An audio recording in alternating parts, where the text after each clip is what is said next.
2 Samuel chapter 2, verse 1 to 32. And it came to pass after this that David inquired of the Lord, saying, Shall I go up into any of the cities of Judah? And the Lord said unto him, Go up. And David said, Whither shall I go up?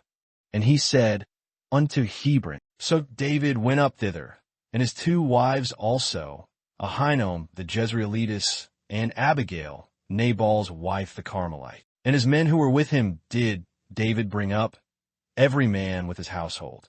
And they dwelt in the cities of Hebron. And the men of Judah came, and there they anointed David king over the house of Judah. And they told David, saying, The men of Jabesh-Gilead were those who buried Saul. And David sent messengers unto the men of Jabesh-Gilead, and said unto them, Blessed be ye of the Lord, that ye have shown this kindness unto your Lord, even unto Saul, and have buried him. And now the Lord show kindness and truth unto you, and I also will requite you this kindness, because ye have done this thing. Therefore now, let your hands be strengthened, and be ye valiant.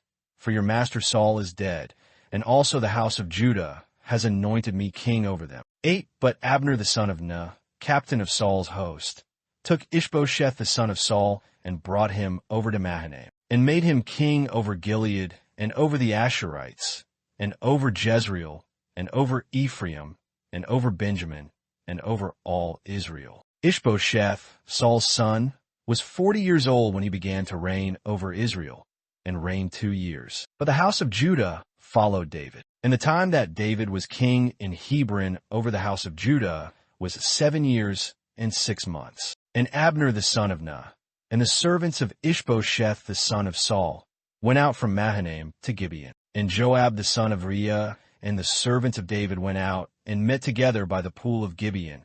And they sat down, the one on one side of the pool, and the other on the other side of the pool. And Abner said to Joab, Let the young men now arise and play before us. And Joab said, Let them arise. Then there arose and went over by number 12 of Benjamin, who pertained to Ish-bosheth the son of Saul, and 12 of the servants of David. And they caught every one his fellow by the head, and thrust his sword in his fellow's side.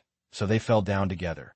Therefore that place was called Helkathazzurim, that is, the field of strong men, which is in Gibeon. And there was a very sore battle that day, and Abner was beaten, and the men of Israel, before the servants of David. And there were 3 sons of Zeruiah there, Joab, and Abishai, and Asahel. And Asahel was as light of foot as a wild roe. And Asahel pursued after Abner. And in going he turned not to the right hand, nor to the left from following Abner. Then Abner looked behind him and said, Art thou Asahel?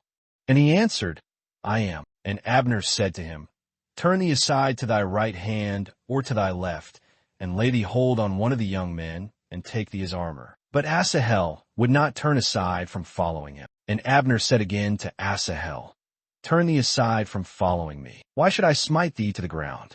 How then should I hold up my face to Joab thy brother? However, he refused to turn aside. Therefore Abner with the rear end of the spear smote him under the 5th rib, so that the spear came out behind him, and he fell down there and died in the same place. And it came to pass that as many as came to the place where Asahel fell down and died stood still. Joab also and Abishai pursued after Abner. And the sun went down when they had come to the hill of Ammah, that leath before Giah by the way of the wilderness of Gibeon. And the children of Benjamin gathered themselves together behind Abner, and became one troop, and stood on the top of a hill. Then Abner called to Joab, and said, Shall the sword devour forever?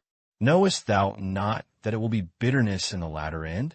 How long shall it be then, ere thou bid the people to return from following their brethren? And Joab said, As God liveth, unless thou hadst spoken, surely then in the morning the people would have gone up every one from following his brother. So Joab blew a trumpet, and all the people stood still and pursued after Israel no more, neither fought they any more. And Abner and his men walked all that night through the plain, and passed over the Jordan, and went through all Bithron, and they came to Mahanaim. And Joab returned from following Abner. And when he had gathered all the people together, there lacked of David's servants 19 men and Asahel. But David's men had killed 360 Benjamites who were with Abner. And they took up Asahel and buried him in the sepulchre of his father, which was in Bethlehem. And Joab and his men went all night, and they came to Hebron at break of day.